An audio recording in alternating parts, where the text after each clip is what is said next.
আজকে আপনাদের জন্য আমি নিয়ে এসেছি hot match spicy chicken wings. চলুন তাহলে মেরিনেশনটি দেখে নিই। প্রথমে আমি নিয়ে নিয়েছি এখানে 2 কেজি চিকেন উইংস, খুব ভালো করে ধুয়ে এবং পেপার টাওয়েল ড্রাই করে নিয়েছি।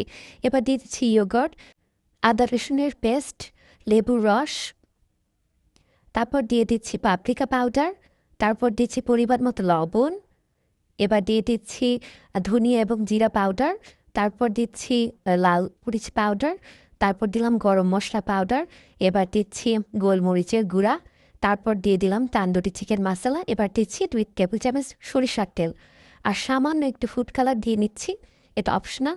আর দিয়ে দিচ্ছি 1.5 টেবিল স্পুন সুগার।